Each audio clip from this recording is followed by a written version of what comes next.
بعض لوگوں کو ہوتا ہے جب مولوی صاحب کہیں درود پڑھو تو سوچی پیدل دے ہونا سی اللہم صلی اللہ پڑھیے کہ الصلاۃ والسلام پڑھیے.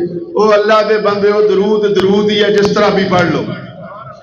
حضرت مہاجر مکی رحمت اللہ تعالی علیہ، حضرت امداد اللہ مہاجر مکی رحمت اللہ تعالی علیہ نے اپنی کتاب کے اندر جو درود کے سیغے مرتب کیے ہیں، ان سب سیغوں کے اندر یہی ہے الصلاۃ والسلام علیک یا سیدی یا رسول. اس سے بڑا کوئی اور مجھے اکابر بتا دو جو اہل دیوبند میں ہو. بات یہ ہے کبھی درود میں ادھر ادھر مت دیکھو. جب کوئی کہے درود جو دل میں ہے پڑھتے جاؤ. چونکہ درود کی آیت پڑھنے کے بعد اگر کوئی بندہ درود نہ پڑھے جان بوجھ کے تو علامہ صاحب وہ گناہگار ہے کہ نہیں؟ چونکہ یہ جب حکم آتا ہے کہ درود پڑھو، آیت پڑھ کے سورہ الاحزاب کی، تو پھر ہر بندے پہ ہوتا ہے. یہ میں نے اس لیے بتایا ہے کہ چھوڑ دو ایک دوسرے کو برا بھلا کہنا، ارے سب اچھے انسان بن جاؤ. میں آج ہی ایک ویڈیو دیکھ رہا تھا، وہ سعودی عرب میں کوئی بندہ 10-15 سال مسجد نبوی شریف میں رہا، اس کا کوئی انٹرویو کر رہا تھا جی. اس بندے نے کہا جی کہ لوگ یہاں کے جو جاتے ہیں کئی مسلک جو ہیں وہ نماز نہیں پڑھتے ان کے پیچھے، لیکن اس بندے نے کہا جی میں الفن کہتا ہوں کہ وہ بندے جو سب سے بڑے ان کے عالم ہیں، کہتے میں ان کے گھر میں گیا تو میں نے ان کے گھر کے جو ان کے سر پہ جہاں وہ بیٹھتے ہیں عالم دین، جو وہاں پہ ایک لوح، ہم لوح کہتے ہیں تسی بورڈ کہہ لو، وہ جو بورڈ لگا تھا اس پہ جو لکھا تھا اگر آپ کی سمجھ میں آ جائے تو کبھی زندگی میں ایک دوسرے کی مخالفت نہ کریں. کیونکہ آج لیلۃ القدر کی رات ہے تو میں چاہتا ہوں کہ دلوں کو ہم صاف کر کے بیٹھیں. اس نے بندے نے کہا کہ وہاں پہ لکھا تھا فدا کا امی و ابی یا رسول اللہ. یہ مدینہ منورہ کے امام کے گھر میں لکھا ہے. پھر اس نے آخری بات کرتا ہوں، سارے علماء کے نام لیے، آخری بات اس نے کہا جو وہاں کا CID کا سب سے بڑا افسر ہے، لہیا کا جو سب سے بڑا وہاں کا افسر ہے، حیا کہتے ہیں، سوری لہیا میں اوتداری، حیا کا، اس نے کہا حیا کا جو سب سے بڑا افسر ہے وہ تھوڑا وزن میں بھارا بھی ہے، افیسر جو ہے وہاں کا CID جو ہمارے ہاں جیسے یہاں پہ ISI ہے. تو وہ کہتے ہیں کہ جب بھی وہ زمین سے اٹھتا ہے تو کہتا ہے یا رسول اللہ. بات ہے ہم بغیر دیکھے حضرت صاحب دوسروں پہ فتوے جڑتے ہیں. ہم دوسروں کو برا کہنے سے پہلے اپنے گریبان میں نہیں جھانکتے کہ مجھے کیا پتا جس کے لیے میں برا سوچ رہا ہوں وہ رسول اللہ سے کتنا پیار کرتا ہے. یہ چھوٹی سی میری ایک درس تھی کہ اختلافات کو مٹا کے آپس میں محبتوں کو بانٹو. الغرض جو میں نے آیت مبارکہ سورہ القدر کی پڑھی ہے، رب ذوالجلال نے ارشاد فرمایا کہ بے شک ہم نے اس رات، کون سی رات؟ جو قدر والی رات جس میں آج ہم بیٹھے ہیں، یہ طاق راتوں کے بارے میں ہے کہ طاق راتوں میں اللہ رب العزت فرماتے ہیں کہ ہم نے قدر والی رات میں یہ قرآن مجید فرقان حمید کو اتارا. پھر اللہ فرماتے ہیں کہ تم کیا جانتے ہو لیلۃ القدر کیا ہے؟ پھر حکم ہوا کہ یہ لیلۃ القدر جو ہے یہ 1000 مہینوں سے بہتر ہے. کتنی؟ 1000 مہینوں سے بہتر ہے. محترم بھائیوں، بات ہے نبی کریم علیہ السلام کی امت کس قدر خوش نصیب ہے. کاش کہ ہم فرقہ واریت کو چھوڑ کے صرف محمدی بن جائے، رسول اللہ کے غلام بن جائیں، ہمارے اندر اختلافات نہ ہوں، ہم دوسرے کی عزت کریں. اللہ نے جب قرآن اتارا ہے تو محترم بھائیوں وہ فرقوں کے لیے نہیں اتارا. قرآن مجید فرقان حمید سینہ مصطفیٰ پہ اترا. نبی کریم علیہ السلام پوری قوم کے لیے نبی ہیں. اللہ کے رسول کو رب نے پوری ناس کے لیے، اللہ تعالیٰ نے ساری مخلوق کے لیے نبی بنا کے بھیجا.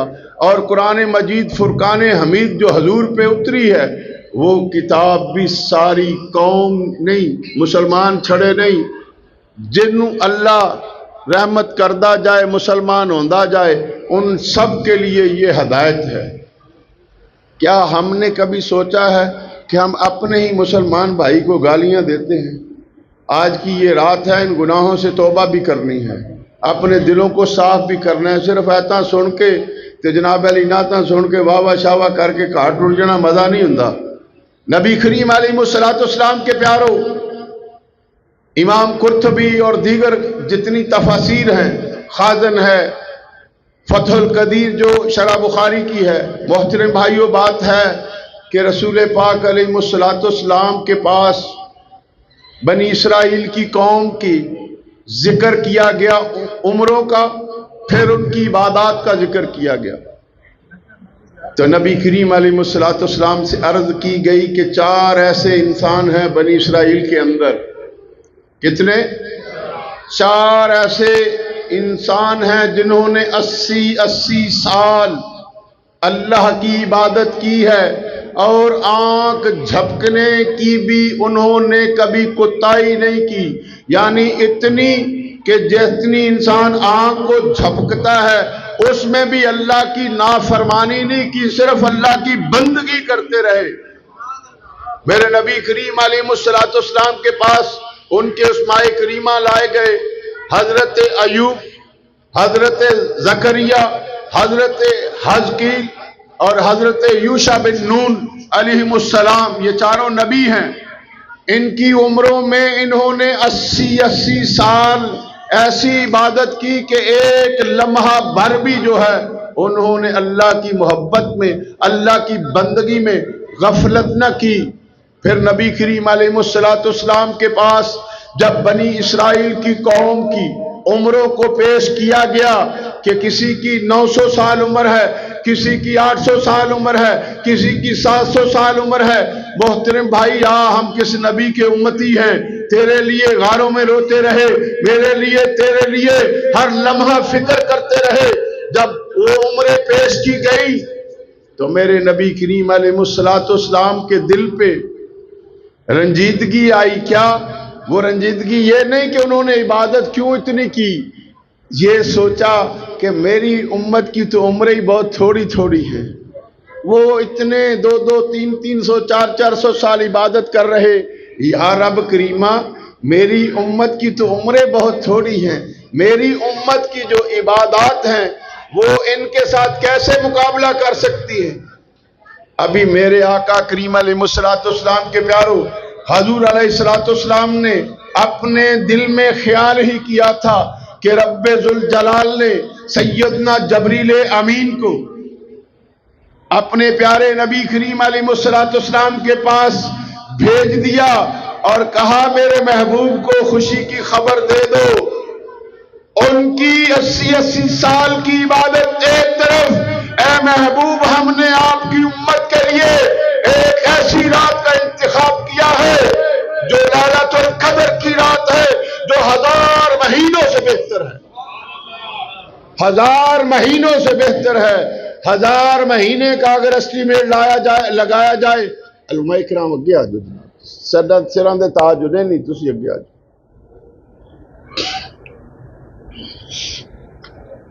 آجے پلیز آگے آ جاؤ۔ تو لمبیا تسی نبیاں دی وراثت دے مالک ہو تے اسی تہاڈا حیا نہ کریے تے مار کھانی۔ آجے قبلہ آجے، السلام علیکم، نہیں تشریف رکھیں۔ رب ذوالجلال نے لیلۃ القدر جب اتاری تو اس کا حساب جو مفسرین و محدثین نے کیا کہ یہ 83 سال اور 4 ماہ، جتنی 83 سال اور 4 ماہ، یہ ایک رات لیلۃ القدر اگر کسی انسان کے نصیب ہو جائے تو اسے 83 سال اور 4 ماہ کی عبادت کا ثواب ملتا ہے۔ محترم بھائیوں، لیکن یہاں پہ ایک بات ہے، کچھ لوگ سوچتے ہیں کہ رسالت مآب علیہ السلام نے اس کی وضاحت کیوں نہیں فرمائی۔ اس میں ایک راز ہے، وہ راز یہ تھا، یہ رات آپ بیٹھے ہیں، ہمیں کیا پتا ہم میں سے کوئی اللہ کا ولی ہو، اللہ نے اس ولی کو چھپا دیا۔ کیوں چھپایا؟ کہ انسان سوچے کہ پتہ نہیں یہ ولی ہے وہ ولی ہے، سب کا احترام کرتا رہے۔ جمعۃ المبارک کے دن علماء تشریف فرما ہے، ایک ایسی گھڑی آتی ہے جو دعاؤں کی قبولیت والی گھڑی ہے، لیکن اللہ نے اسے بھی مخفی رکھا۔ موت انسان کو کب آنی ہے اسے بھی مخفی رکھا۔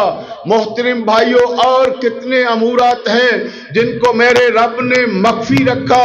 اسی طریقے سے رب ذوالجلال نے لیلۃ القدر کو مخفی رکھا۔ کیوں مخفی رکھا؟ اس میں بڑی حکمت ہے۔ نبی کریم علیہ الصلوۃ والسلام کے پیارو، حضرت عبادہ بن ثابت رضی اللہ تعالیٰ عنہ راوی ہے اس حدیث کے، آپ فرماتے ہیں کہ نبی کریم علیہ الصلوۃ والسلام کو رب ذوالجلال نے ارشاد جب فرما دیا لیلۃ القدر کے بارے اور تعین بھی کرنا تھا، میرے نبی کریم علیہ الصلوۃ والسلام جب تشریف لا رہے تھے تو نبی کریم علیہ الصلوۃ والسلام کے پیارو، دو شخص آپس میں لڑ رہے تھے، دو انسان، وہ بھی صحابی ہوں گے جو میرے نبی کے غلام تھے، ان کے اندر کوئی جھگڑا ہو گیا تو میرے نبی کریم علیہ الصلوۃ والسلام کے پیارو حضرت عبادہ بن صامت رضی اللہ تعالیٰ کہتے ہیں کہ رب ذوالجلال نے اپنے محبوب سے وہ تعین جو لیلۃ القدر کا تھا وہ اٹھا لیا، اور حضور علیہ الصلوۃ والسلام نے پھر ارشاد فرمایا، میں آج آپ لوگوں کو لیلۃ القدر کے بارے میں بتانے والا تھا، لیکن ان دونوں کے جھگڑے کی وجہ سے اللہ رب العزت نے وہ علم اٹھا لیا مجھ سے کہ میں بتاؤں کہ کون سی رات ہے۔ پھر محدثین و مفسرین کسی بھی مسلک سے ہوں، وہ اس بات پہ کھڑے ہیں کہ وہ اسی سال کے لیے اٹھایا گیا تھا۔ پھر رب ذوالجلال نے اپنے پیارے محبوب کو لیلۃ القدر کی خبر دے دی، لیکن محبوب کریم علیہ الصلوۃ والسلام کو جو مخفی رکھنے کا حکم یہ تھا کہ کوئی انسان اس رات میں صرف عبادت کر کے باقی زندگی کو کہے کہ مجھے اب ضرورت نہیں۔ اس لیے رب ذوالجلال نے محبوب کو تو بتا دیا، لیکن محبوب نے اس کو مخفی رکھا، چونکہ اللہ کی حکمت ہی اسی میں تھی کہ کوئی انسان کو پتا ہو لیلۃ القدر کی کون سی رات ہے، اور پھر وہ آدمی کہیں اپنی شامت اعمال کی وجہ سے اسی رات کوئی گناہ نہ کر بیٹھے، جہاں اس رات میں اتنی بڑی اجر ہے، اتنا بڑا ثواب ہے، تو اس رات میں اتنا بڑا گناہ بھی ہے۔ اس لیے رب ذوالجلال کی یہ حکمت تھی کہ بندے میرے جاگتے رہے۔ حضرت ابی بن کعب رضی اللہ تعالیٰ عنہ، مختصر کرتا ہوں کیونکہ اور علماء نے بھی کچھ باتیں کرنی ہوں گی اپنی۔ حضرت ابی بن کعب رضی اللہ تعالیٰ عنہ، آپ سے جب پوچھا جاتا لیلۃ القدر کے بارے میں تو آپ کہتے مجھے اس قرآن کی قسم ہے جو رب مصطفیٰ صلی اللہ علیہ وسلم پہ اترا ہے، وہ رمضان المبارک کی 27ویں رات۔ لوگوں نے پوچھا آپ کو کیسے خبر ہے؟ تو آپ نے فرمایا ہمیں رسالت مآب علیہ الصلوۃ والسلام نے جو فرمایا تھا کہ جب لیلۃ القدر ہوتی ہے تو صبح کو جب سورج نکلتا ہے تو اپنی شعاؤں کے بغیر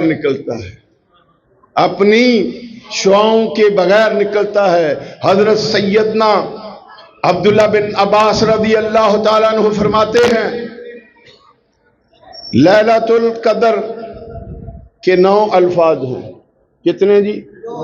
اور یہ لفظ 3 مرتبہ آیا ہے اسی صورت کے اندر۔ کتنی مرتبہ؟ 9 کو جب ہم ضرب دیتے ہیں ان 3 سے تو کتنا بنا؟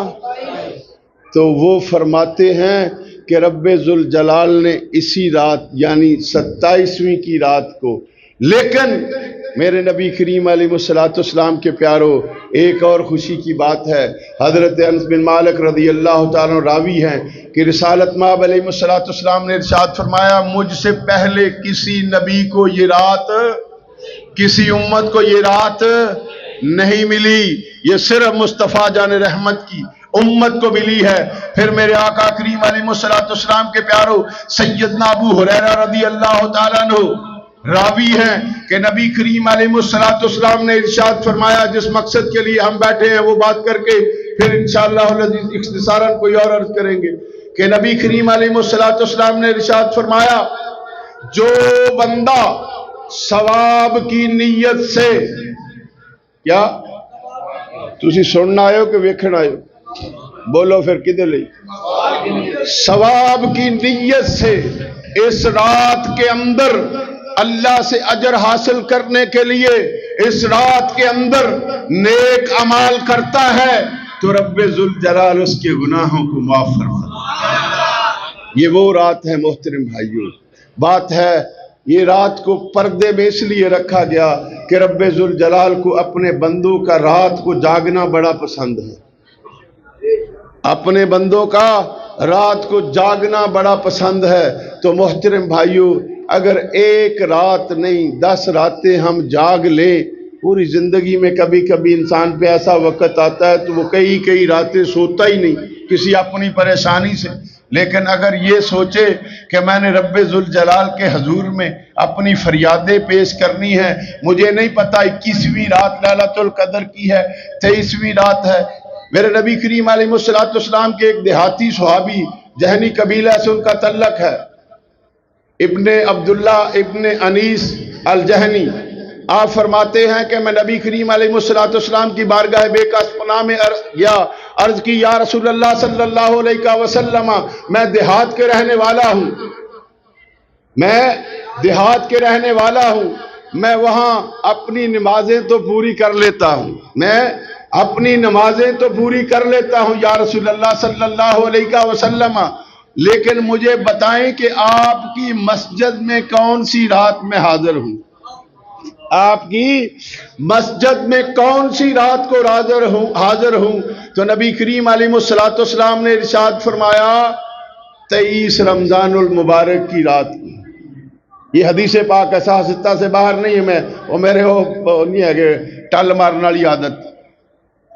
آپ صلی اللہ علیہ وسلم نے فرمایا رمضان المبارک کی 23ویں رات کو مسجد میں آ جانا، اور ان کے صاحبزادوں سے کسی نے پوچھا کہ آپ کے والد مبارک جو ہیں وہ ہر 23 رمضان المبارک کو مسجد میں آتے ہیں، یہ وجہ کیا ہے؟ تو پھر انہوں نے یہ ساری حدیث بیان کی اور انہوں نے بتایا کہ میرے والد گرامی جب رات 23ویں ہوتی تھی تو عصر کے وقت مسجد شریف میں آ جاتے تھے، مسجد نبوی شریف کے اندر، اور بغیر کسی ضرورت اہم کے مسجد سے باہر نہیں نکلتے تھے۔ جب فجر کی نماز ہو جاتی، جب سورج طلوع ہو جاتا، اپنی سواری پہ بیٹھتے تو اپنے گاؤں کو چلے جاتے۔ بات ہے آج کی رات کچھ لوگوں کے لیے مغفرت جو ہے ان سے پرہیز ہے، حضرت بیٹھے ہیں، پکا سود خور جو ہے اس کی آج کی رات بھی مغفرت نہیں ہے، ماں باپ کے گستاخ کی آج کی رات بھی مغفرت نہیں ہے، رشتوں کو قاطع کرنے والا، بہن بھائیوں سے رشتے توڑنے والا اس کی بخشش نہیں ہے، اور جو پرانا شرابی ہے اور بوڑھا زانی ہے اس کی بھی مغفرت اس رات میں بھی نہیں ہے جب تک وہ اپنے گناہوں سے توبہ نہ کرے۔ تو محترم بھائیوں، میں نے جو معروضات پیش کی، اگر اس کے دوران کوئی ایسی غلطی ہوئی تو میں اللہ سے بھی معافی مانگتا ہوں، آپ سب سے بھی۔ تو اب میں حضرت صاحب سے کہوں گا وہ اپنے